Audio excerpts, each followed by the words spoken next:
Si vous êtes ici, vous le savez déjà, iOS 18 ajoute beaucoup de nouvelles fonctionnalités, de la personnalisation, des RCS, Apple Intelligence, etc. Mais ça, c'est tout ce qu'Apple nous a dit pendant ses keynotes. Et Apple ne nous a pas tout dit. Et moi, ce que j'aime, c'est sortir des sentiers battus. Alors du coup, j'ai installé la bêta d'iOS 18 et j'ai passé toute ma nuit à fouiller ces réglages afin de vous dénicher 33 nouvelles fonctionnalités cachées dans iOS 18.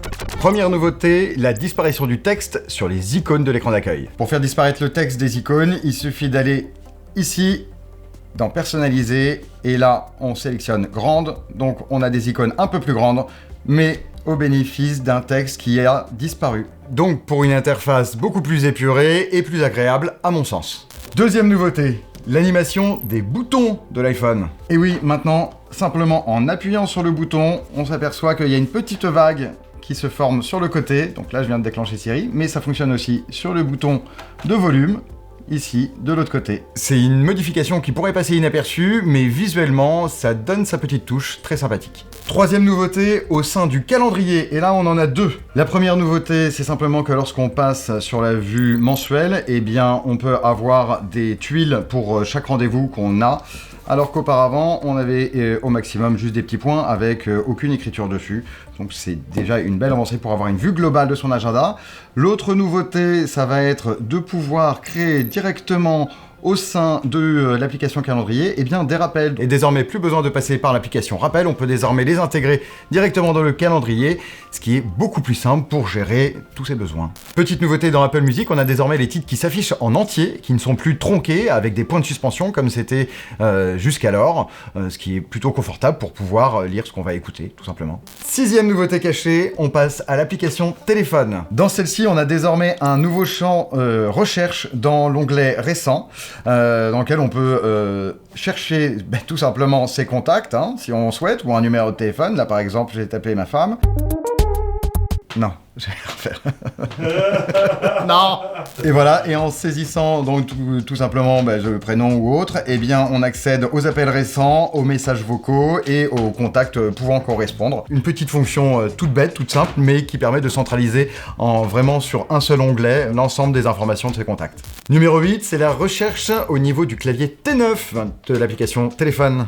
Ce bon vieux clavier T9, il devient plus intelligent puisque désormais, lorsque l'on saisit un numéro, il va automatiquement affiner le résultat pour atteindre le meilleur contact, celui auquel correspond le numéro saisi. Et ça, c'est pas nouveau sur les smartphones, mais sur les iPhones, c'est une nouveauté, parce que sur iOS 17, on a juste ajouté un nouveau contact. Dommage. 9e et 10e nouveauté, on passe à la messagerie qui se perfectionne un petit peu. Puisque désormais, sur l'application téléphone, lorsque vous recevez un appel, vous avez la petite icône messagerie qui vous permet d'envoyer directement le correspondant sur la messagerie. Et ensuite, deuxième petite nouveauté, vous avez, comme vous pouvez le voir affiché à l'écran, la possibilité d'avoir une messagerie visuelle en direct et d'avoir le choix de répondre ou non à votre correspondant en fonction de ce qui est écrit. Enfin, si ça vous intéresse de l'avoir au téléphone. Et ça, cette messagerie visuelle en direct, vraiment, je trouve que c'est une excellente nouveauté qui va être ultra pratique au quotidien afin de filtrer ses appels plutôt que d'envoyer directement sur la messagerie, ensuite écouter le message et voir si on doit rappeler. Là, on peut agir en direct. C'est fort. La 11e nouveauté, elle est beaucoup plus compliquée à montrer et j'espère que vous n'aurez pas besoin de l'utiliser puisqu'il s'agit des SOS, des appels d'urgence, durant lesquels sur iOS 18, vous pourrez activer votre appareil photo pour pouvoir envoyer des photos ou des vidéos en streaming en direct au service d'urgence afin qu'il puisse vous aider au mieux. On passe au réglage et du coup on accélère la cadence parce que là il y a plein de petites nouveautés qui se nichent un petit peu dans tous les menus. Et pour commencer, on s'intéresse à l'interface de l'application réglage qui change un tout petit peu. Ce qu'on peut voir en premier dans l'application réglage, c'est que ce qui était nommé auparavant Apple ID, désormais est appelé compte Apple. Voilà, donc Apple a changé la dénomination de ce paramètre. Il indique que c'est tout simplement pour créer une meilleure harmonisation entre ces différents systèmes, iPadOS, macOS et iOS. Autre nouveauté directement dans l'interface, ce sont les applications. Toutes vos applications que vous installerez par la suite, et même qui sont préinstallées, sont regroupées tout en bas dans un volet, dans un sous-menu qui est nommé Apps, et voilà, dans lequel vous pouvez ensuite défiler par ordre alphabétique avec un champ recherche au-dessus, ce qui est beaucoup plus pratique à utiliser au quotidien. La dernière nouveauté visuelle, j'entends, dans ces réglages, ça va se passer dans le menu général, qui était auparavant un menu très austère. Eh bien, regardez, maintenant, Apple y a ajouté des petites icônes, et c'est tout joli, c'est beaucoup plus agréable à utiliser, et on est plus enclin à naviguer à l'intérieur. On passe au réglage de la batterie avec quelques optimisations disponibles à ce niveau-là. Dans le menu batterie d'iOS, on avait déjà, et on avait de la chance comparé à Android, on avait la possibilité d'avoir la capacité maximum de la batterie, donc à savoir son niveau d'usure. Désormais, on a aussi le comptage de cycles, donc c'est-à-dire le nombre de charges-décharges qu'elle a déjà subies, ainsi que sa date de fabrication et sa première utilisation.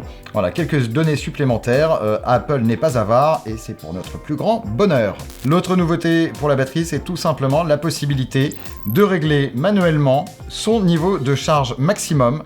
Donc on peut limiter la charge de 80 à 100% par palier de 5%. À noter qu'il existe toujours la recharge optimisée de la batterie qui, elle, en définitive, va recharger à 80% et uniquement au-delà lorsque vous en aurez besoin, et ce, en fonction de vos habitudes. Points 18 et 19, intéressons-nous au réglage du clavier. Alors on va tout d'abord avoir un nouveau sous-menu dans le menu Police, puisque on a désormais Police System qui vient s'ajouter à Mes Polices, dans lequel on peut choisir une grosse sélection de polices et même en télécharger de nouvelles. Je comprends pas trop ce changement d'Apple ou cet ajout, puisque j'ai essayé pour ma part et en définitive j'ai pas vu de différence ni sur comment l'interface ni même dans la rédaction de mes messages.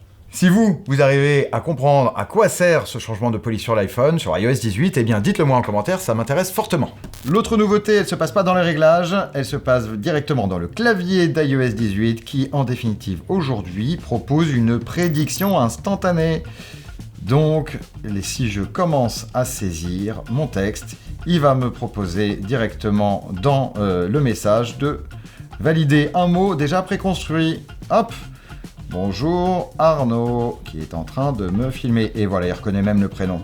Magnifique, et avec la majuscule. Alors que souvenez-vous, sur iOS 17, eh bien, on avait déjà une prédiction, mais qui n'était pas aussi complète. Il fallait ajouter un petit peu plus de lettres par moment, et sinon, voilà. Là, par exemple, j'ai ma prédiction, je peux faire espace.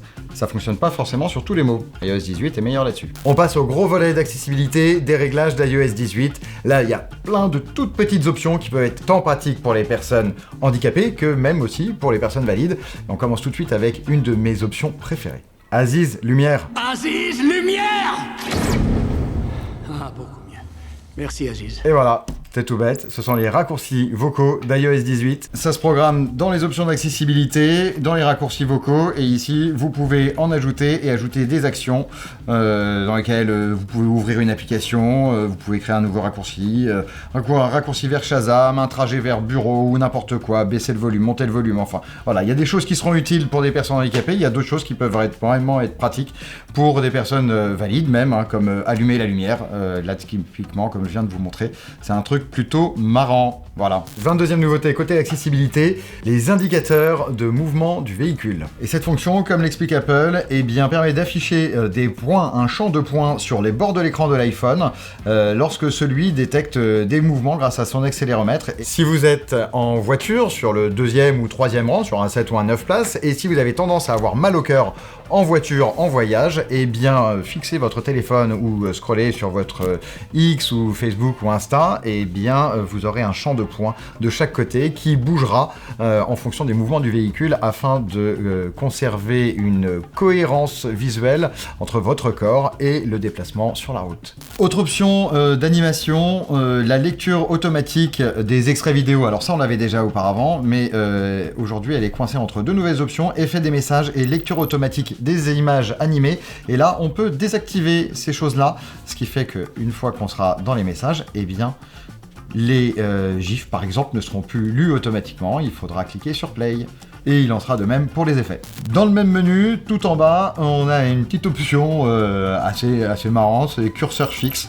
Lorsqu'on l'active, et bien tout simplement, lorsque vous allez ensuite n'importe où sur internet dans un message ou autre, et bien le curseur bleu ne clignote plus, il est fixe.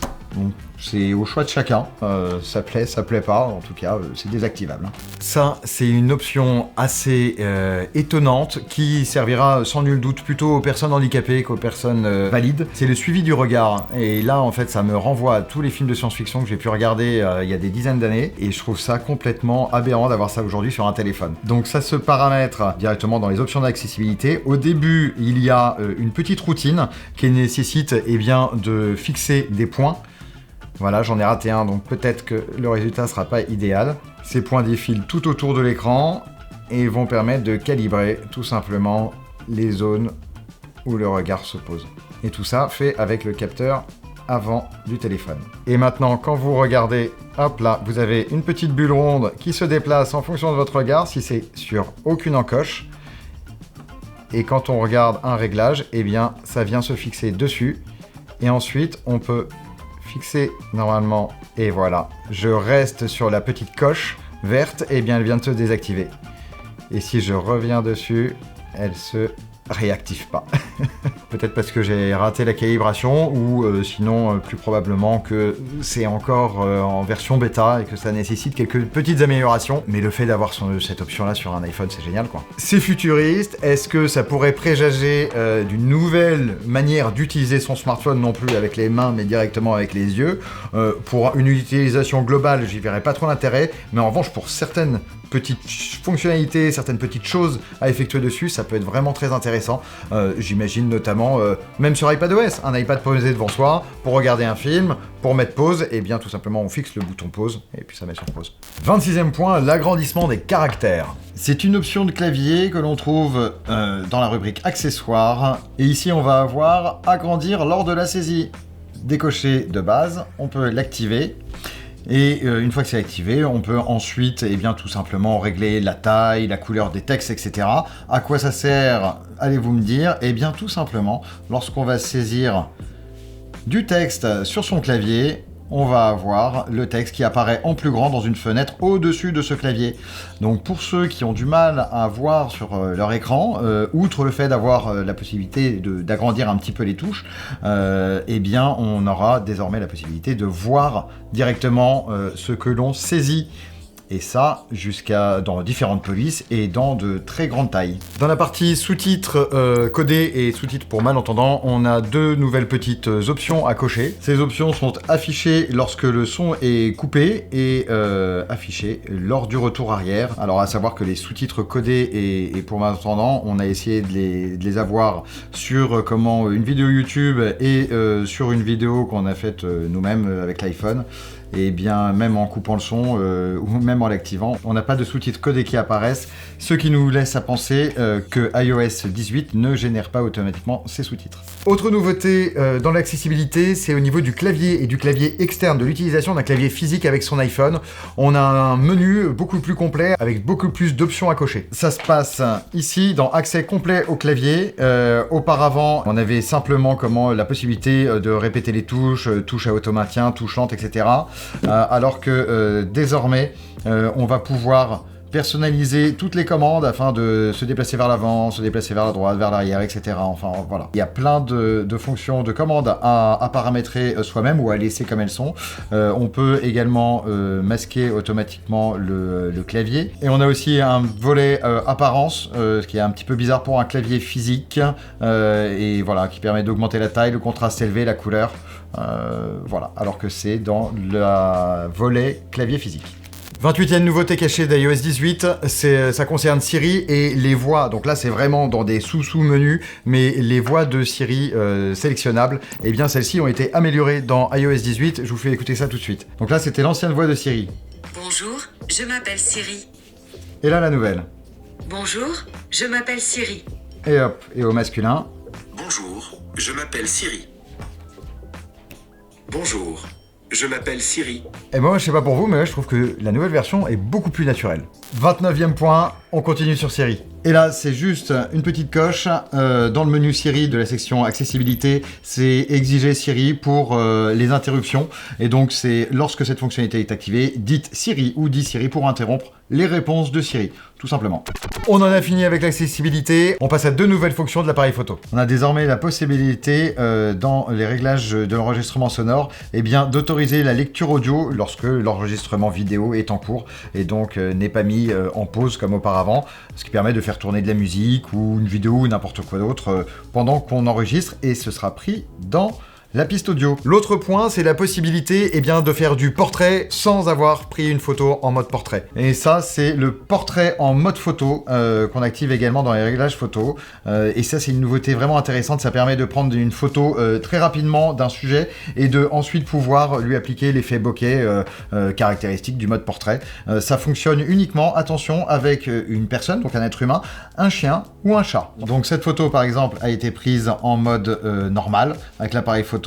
Et là, regardez, on a tout de même le portrait qui s'affiche sur le côté et qui permet de régler la profondeur, alors qu'à l'origine, ce n'était pas un portrait. On a aussi la possibilité de paramétrer Siri pour que le son qu'il émet, les réponses qu'il émette, soient diffusées soit sur l'appareil, soit sur les enceintes d'une voiture lorsqu'il est connecté en Bluetooth avec celle-ci. Et enfin, la dernière nouveauté cachée que j'ai réussi à trouver dans iOS 18, elle est un petit peu moins, on l'a déjà vu passer ces temps-ci, c'est simplement une action physique lorsque l'on branche un chargeur sur l'iPhone en iOS 18. Et bien, si ce chargeur est de faible puissance, iOS 18 vous indiquera qu'il ne permettra pas de charge rapide. Rien de nouveau si vous avez un Android, avec les charges ultra rapides, on est un petit peu habitué. En revanche, sur iPhone, c'est vrai que ce sera pas mal de savoir si on aura besoin de le laisser longtemps ou pas sur une prise secteur. Et voilà, c'en est fini pour moi. Merci beaucoup d'avoir regardé cette vidéo. J'espère qu'elle vous aura permis de commencer à appréhender iOS 18, de commencer à jouer avec ces réglages si vous avez eu le courage d'installer iOS 18 bêta sur votre iPhone. Attention, petit warning tout de même, ce n'est pas une version stable, c'est affaire à vos risques et périls, notamment pour vos données que vous pourriez perdre, et croyez-moi, ça peut arriver. Et si vous, de votre côté, vous avez trouvé d'autres nouveautés dans iOS 18, n'hésitez pas à les indiquer dans les commentaires et à en faire partager toute la communauté. Merci beaucoup, n'hésitez pas à lâcher un petit pouce bleu, à vous abonner à la chaîne, bien évidemment, si ce n'est pas déjà fait, et moi pour ma part, je vous dis à bientôt, salut!